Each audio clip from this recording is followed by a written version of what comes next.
Hi, this is Ray Jimenez. I'd like to welcome you to our session today on scenarios for modern learners. Just a quick background about myself. I have written quite a few books, and one of them is the book on scenario-based learning. And of course, I wrote the 3-Minute eLearning, which is about microlearning, microlearning impact, do-it-yourself learning, and most recently, I wrote a book on workflow learning. Background, I am doing consulting work. I have been developing content for many years now. I'm also an architect, so I develop platform and software. I run workshops, and we help clients do what you call learning innovations. So let's jump in and ask this question to ourselves. What makes scenarios engaging and effective? Reflect on that question. And by doing so, what I will do is show you a few slides about it. So let's start with this slide. This is about intoxication, and Chainsaw Joe is the title. So what happens when a worker takes things for granted? What are the consequences? Slide number 1. Slide number 2. Looks like you have a hangover. Can you work? The boss asks.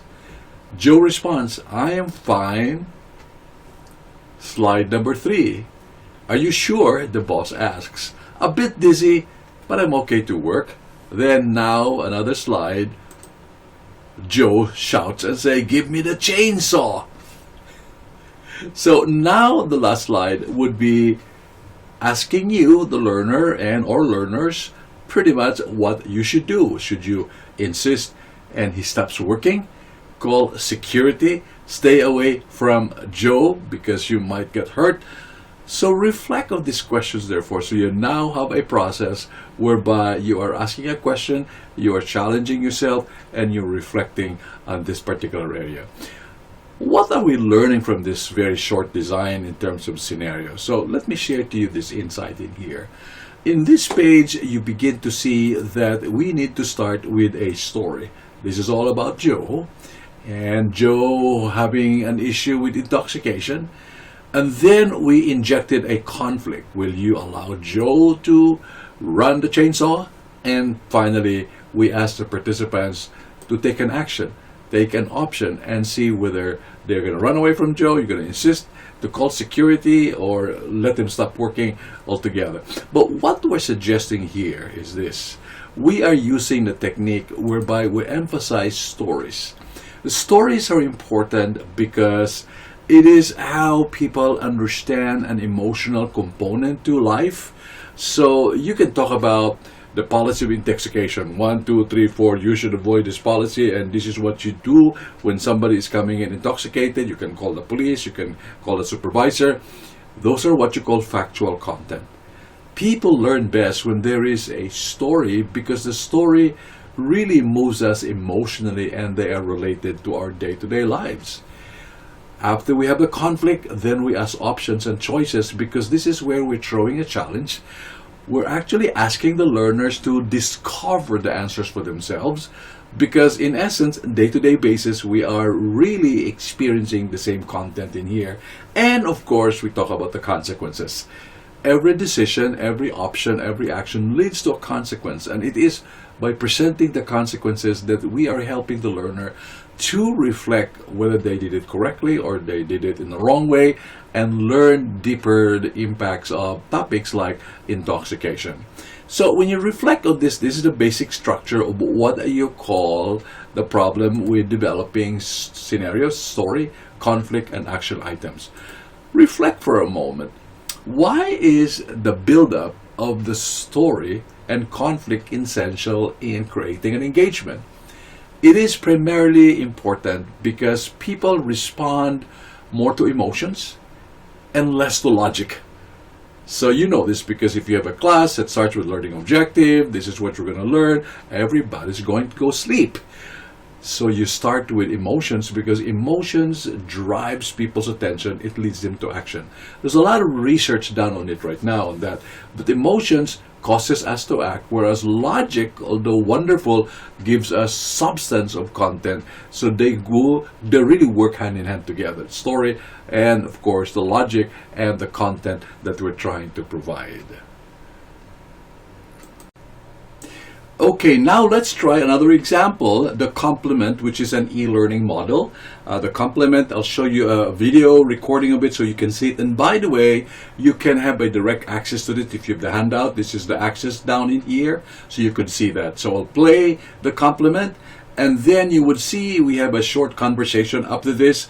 So I am going to play the particular video so you can preview this.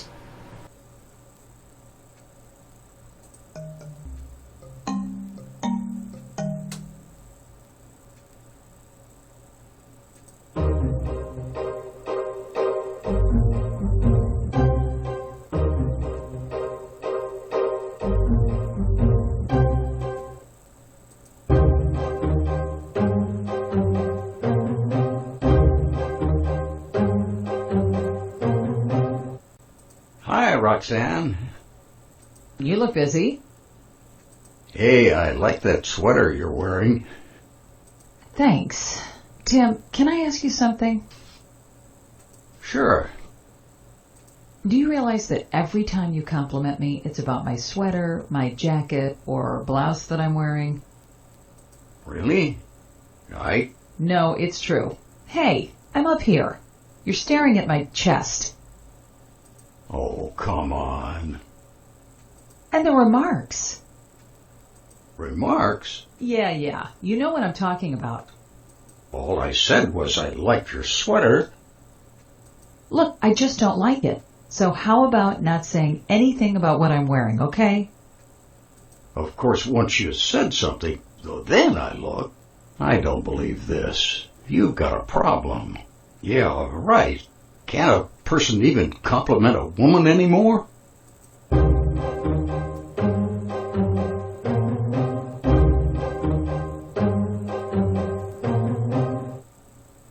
I should report Tim to HR. I should not let Tim get away with his excuses. I should object more strongly and tell him off. I will ask my husband to talk with Tim about his behavior. There's another way to deal with this.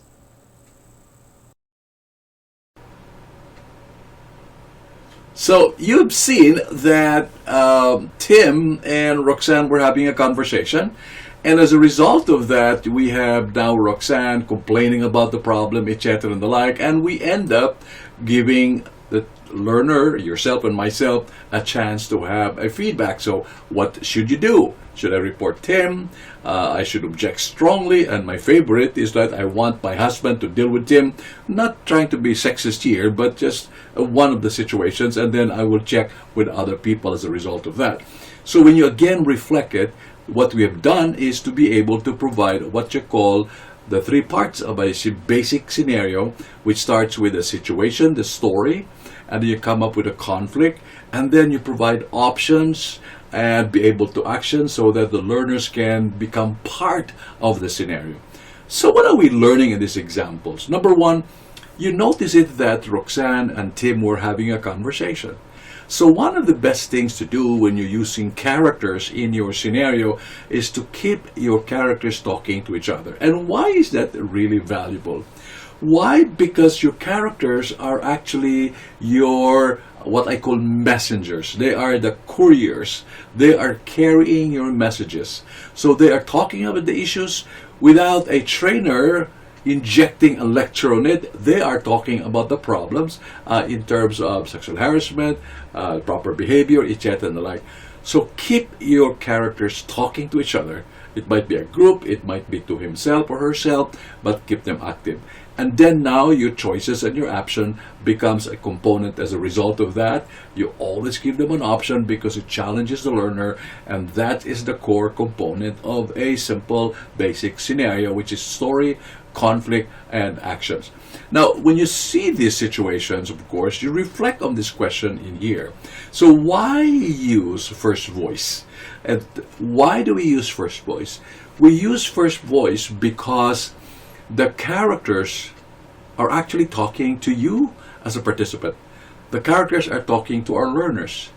And you don't want to interrupt the characters having a conversation with your learners, Now, this is what happens. Many trainers come in and come up with a video lecturing the participants on what they should do. So we call that interrupting the conversations between the characters and the participants. So make sure you're using a first voice basis. So let's try another example, which is technical in scenario. And this is about the cabling. We called it too much downtime.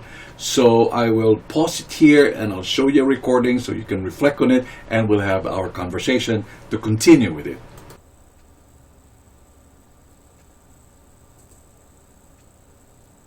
Unfortunately, I think you need to shut down your cabler and find out what is causing the rough finish.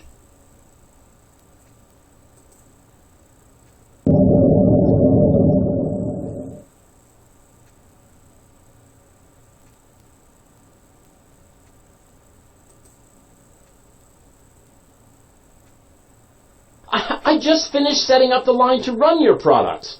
Don't tell me I need to retool again to set up for another product.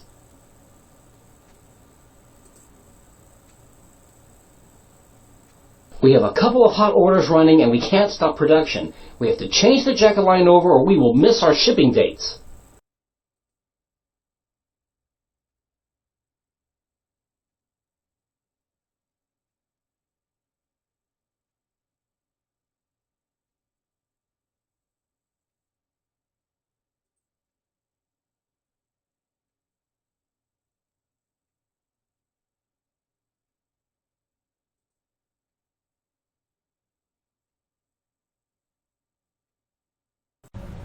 So you just saw the example of the cable operator in too much downtime. So there's a situation here, it starts with a story, and then what we did in this design was to bring in the story into some kind of content looking at the computer screen and the software.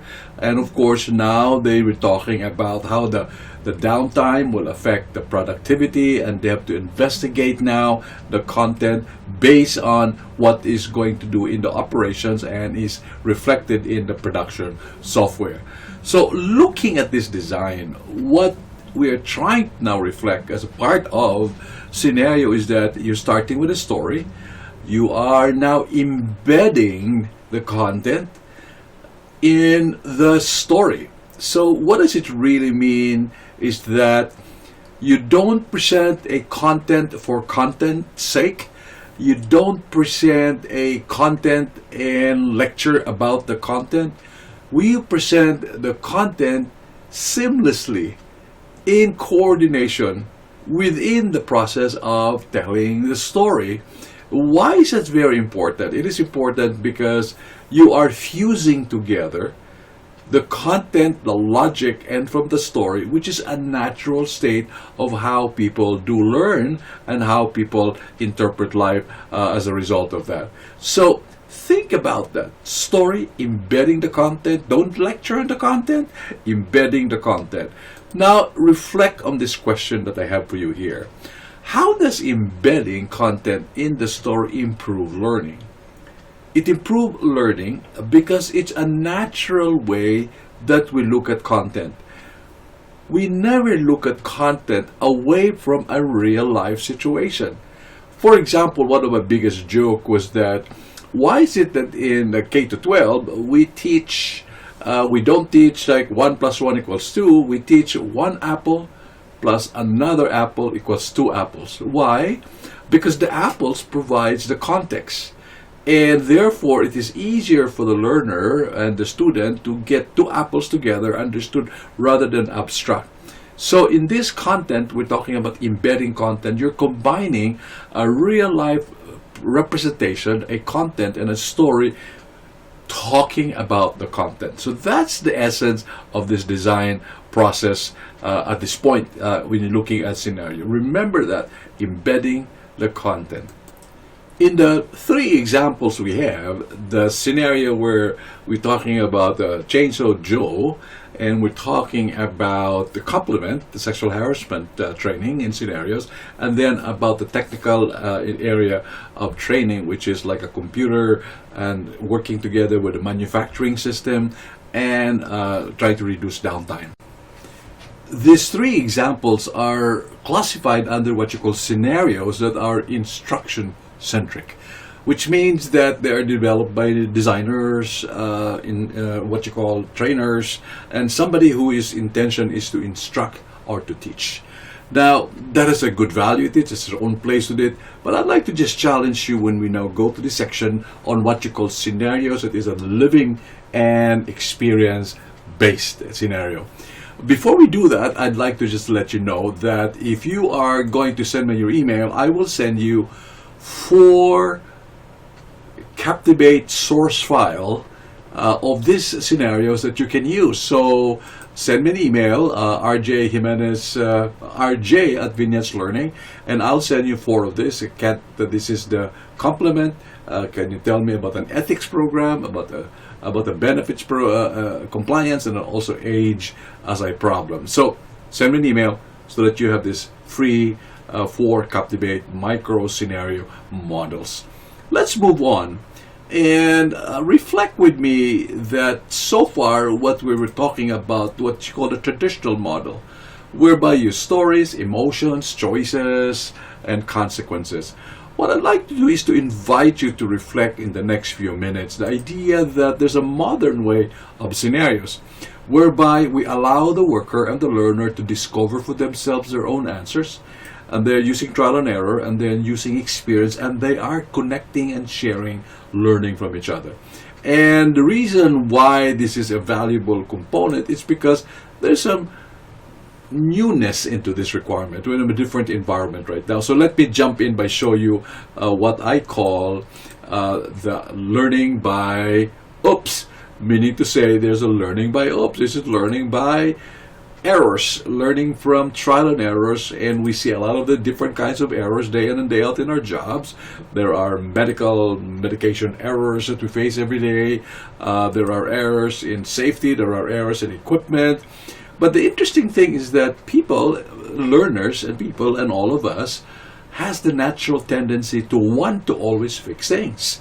I mean, when you see a problem, you always want to do that. Why? Because people are naturally inclined to solve things. We are problem solver by nature. So reflect on the next slide in here. The question to you is this: which one is a better learning approach? Is it trial and error, or is it by scientific procedure? Now, I have done this question over and over with several hundreds and thousands of people, and the answer perhaps that many of them would say that trial and error is one of the better ways to learn. And this is an interesting proposal or idea, mainly because it is only by trial and error that we get to adapt principles and scientific procedures. No matter how beautiful the procedure is, 1 to 10, you still have to try them and to test them if it works, and that's the better way of learning design. So this leads me to this proposition to you. Tell me what you think, or share to me what you think of this statement. There's no amount of training and instruction that can provide answers to all possible problems workers face at work. Agree or disagree? Think about that and reflect on this area. So when you're looking at the modern experience-centered kind of learning, we're allowing the learners to go out for themselves, take work issues, and share among each other in order to learn from living experience. So welcome to this portion, which is now how to make scenarios a living experience. So we will start by another video here, the incompetent employee. So I'm going to run a video. After I run the video, I would like you to answer these questions. Step 1, analyze the causes and effects of this employee problem, and then offer a checklist, 1, 2, and 3, what's the solution, and then number 3, offer the impacts of your solution. And just make it telegraphic because this is the process we're going to go through right now. So I'd like you to do that. I'd like to answer the question after the video: what would be your analysis, your solutions, and your rating of the step 3 process? So hold on, we are going to do that right now. So this question comes from Thies V. I have this very underperforming employee and was hoping you had some advice on how to deal with this. It is unfortunately not an option to fire him. It would solve this problem, but I can't. He is unable to do any of the tasks that he has to be able to do. He uses twice the time compared to other workers, and the result is so bad that it would be easier and faster to have someone else do it over instead of fixing it. He doesn't follow along during discussions, so when a subject is discussed and solution is found, he starts suggesting things that has already been discussed and doesn't understand why it is not up for discussion anymore. He doesn't even work as a rubber duck for rubber duck debugging or a sparring partner because he doesn't follow along and creates confusion instead of giving feedback. I need some way to tell him that he's not good enough. I've tried to tell him for weeks with hints and hammering down on mistakes to have him do it again, but the product he creates is still as bad. I really hope you have a solution for this because I'm kind of stuck with him for the next year and I don't want to pressure the others to do more work just because he is incompetent. So this is a question that comes up every once in a while. And the question is, what do you do with employees that really suck? So here again, we start with a story. All scenarios start with a story. But this one is more living, more actual scenarios that a manager has presented to the group. So now pause. What happens to your mind as a learner when you analyze the causes and effects? Spend a few seconds there. And what happens further if you are being asked to create a solution? And finally, report some impacts, whether it has improved counseling, issue resolved, low cost. This process is actually a living, breathing kind of scenario because it is open-ended and it is up for the learner to bring in their experiences and apply the ideas. The key component, therefore, here is that it's going away from just instructing them on what are the paths to take in a very limited way. Here, you're opening the opportunity for the worker, the learner, and the participant to bring in their experiences and what they know about the subject matter. So, reflect on this area because what is really important is to understand that it is experience-based. We're using experience sharing and connections among sharing with each other. On that second note, let me introduce to you another example, and I'll show you a quick video on this again, worries of the post-pandemic, and just to illustrate to you a point of how this is done. So hold on for a minute and I will run the video for you. This is an example of a scenario that is based on real life but more living and based on experience. So for example, the title is Life and Death. My team refuses to work in a COVID situation. So now the question is that the author, the designer, or the employee themselves might come up with a small video, and let me show the video just to explain about the situation.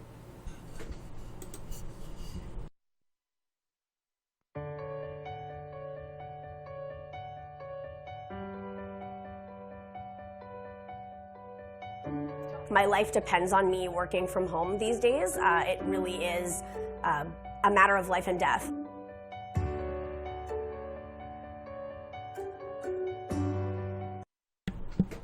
So this is a very small video just to kick off the conversation about the concern of this employee. After going that, they have the what is the situation in here, what's the biggest challenge, what's the objective, and then they go through an instant thinking or instant thought. So they're asked about what is your thought in here, and then also seeing other people's comments on their initial thoughts.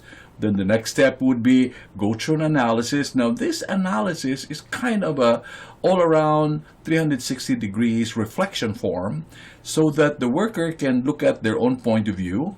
They can look at the point of view of HR, the reviewing HR view and other employees' concern, and the concern of the direct report and the medical director. So this process is actually thinking through just a scenario on what could happen and what people are saying.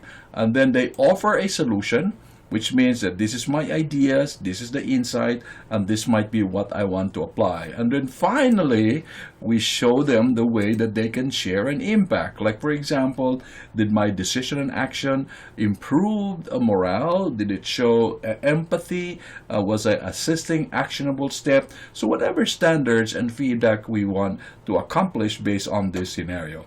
So again, the main difference between this is it is a scenario that is designed on living experiences that the workers are bringing into their own thinking process.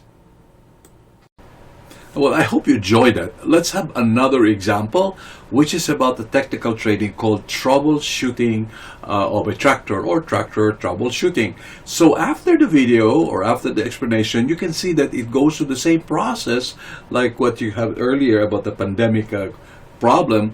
But hold on and watch this explanation as we can see and have a conversation after that. This is an example of a scenario that is living and based on experience. So for example, the title of this is How Do We Troubleshoot Tractors? This is where a participant, a trainer, a designer, or an operations manager would submit a video because it's a real problem. And let me play with the video a little bit here. Hey Chase, I heard your brother-in-law was having some kind of electrical problem with his tractor. Yeah, he's having something going on. We're not sure if it's going to be a battery, an alternator, or a starter, but I do know one thing.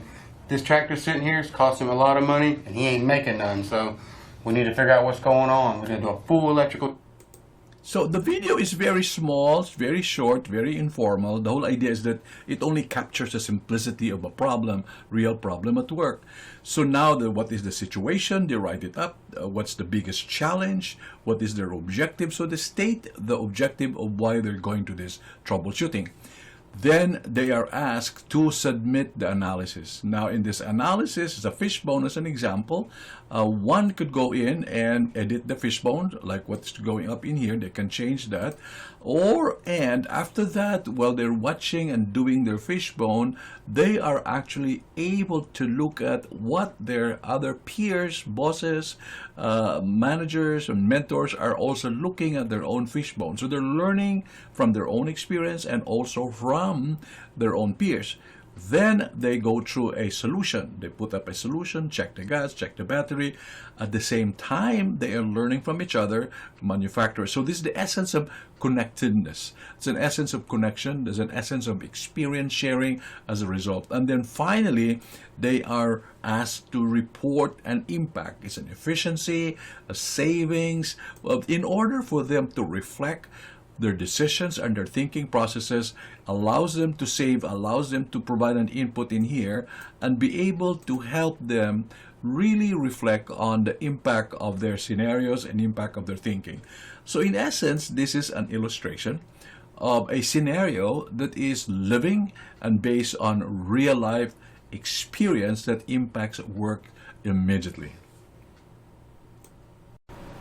So in the model where scenarios is a living, breathing experience kind of a method, the key question to ask therefore is that what happens to the learning results and quality when the workers are trying to fix, solve, and improve real work issues? Not simulated, but real work issues.